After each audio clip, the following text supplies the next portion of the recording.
Hi நண்பர்களே, வணக்கம். இன்றைக்கி வழக்கம் போல் 5 மணிக்கு எழுந்திரிச்சு குளிச்சு முடிச்சு சூரிய பகவானை வணங்கிட்டு வேலையை ஸ்டார்ட் பண்ணிட்டாங்க. இன்றைக்கி என்ன சமையல்னு பார்த்தீங்கன்னா, சுண்டக்காய் காரக்குழம்பும் சாதம் அப்புறம் ரசம் இதுதான் பண்ண போகிறேன். சரிங்க, இந்த ரெசிபி பண்ணிக்கிட்டே நம்ம வாழ்க்கையோட ஒத்து போகிற அனிதா அப்படிங்கிற ஒரு பொண்ணோட ரியல் கதையை சொல்ல போகிறேன். அதுக்கு முன்னாடி நம்ம சேனலை மறக்காமல் சப்ஸ்கிரைப் பண்ணிக்கோங்க. அனிதாங்கிற பொண்ணு ஒரு கிராமத்தில் அவள் தாய் கூட வாழ்ந்துட்டு வரா. அவளுக்கு அப்பா இல்லை. குடும்ப பாரம் அனிதா மேலே விழுது. தாயும் மகளும் வேலைக்கு போகிறாங்க. ஆனால் அந்த வருமானம் அவங்களுக்கு பத்தலை. இதில் கடன் தொல்லை வேறு இருக்குது. இதனாலேயே அனிதா ரொம்ப மனசுடைஞ்சு போயிடுறா. நம்மக்கிட்ட பணமே சேர மாட்டேங்குதே, வர வருமானமெல்லாம் செலவாயிட்டே இருக்குது.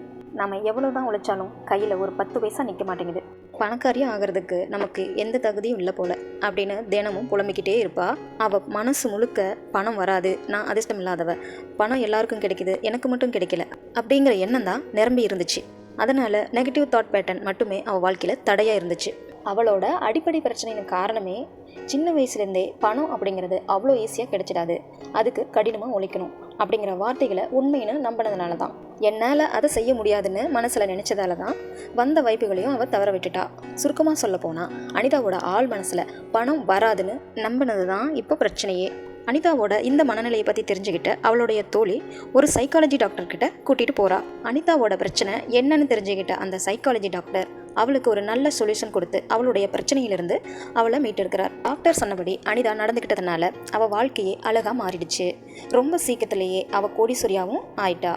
அப்படி என்னதான் சொல்யூஷன் கொடுத்தாரு அந்த டாக்டர், வாங்க பார்க்கலாம். அனிதா, உன்னுடைய பிரச்சனை வெறும் பணம் பற்றியதில்லை, அது உன் ஆழ்மனம் பற்றியது.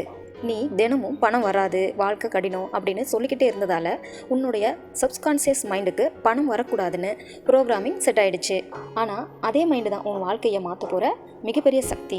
முதல்ல நீ உன் சிந்தனையை மாற்றிக்கணும். தினமும் காலையில் எந்திரிச்சதும் கண்ணாடி முன்னாடி நின்று, நான் செல்வம் நிறைந்தவள், பணம் எளிதாக என் வாழ்க்கைக்குள் நுழைகின்றது அப்படின்னு சொல்லி பழகு. தொடர்ந்து 21 நாள் சொல்லிக்கிட்டே வா.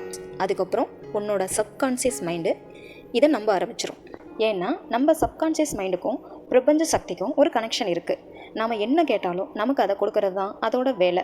எல்லாத்துக்கும் நன்றி சொல்ல பழகு. தொடர்ந்து முயற்சி செஞ்சுக்கிட்டே இரு. முயற்சி தான் நம்பிக்கையை வளர்க்கும், நம்பிக்கை தான் வளத்தை ஈர்க்கும். பணம், வாய்ப்புகள், அதிர்ஷ்டம் இவை எதுவுமே வெளியிலிருந்து வராது, அது உன் சிந்தனையில் உருவாகுது. உன் மனம் மாறிச்சுன்னா வாழ்க்கை தானாக மாறும். அதனால் இன்னிலேருந்து நீ பேசுகிற ஒவ்வொரு வார்த்தையிலையும், நீ நினைக்கிற ஒவ்வொரு எண்ணத்துலையும் ஒரு பாசிட்டிவ் இருக்கட்டும். இதனால் உன்னோட சப்கான்ஷியஸ் மைண்டில் ஒரு பாசிட்டிவான பவர்ஃபுல்லான ஆற்றல் உருவாகி பிரபஞ்சத்தில் கலந்து உனக்கானதை ஏற்றுக்கொண்டு வரும். ஸோ அனிதா, நீ இப்போ தயாராக இரு. வளமான வாழ்க்கை உன்னை நோக்கி வந்துட்டுருக்கு.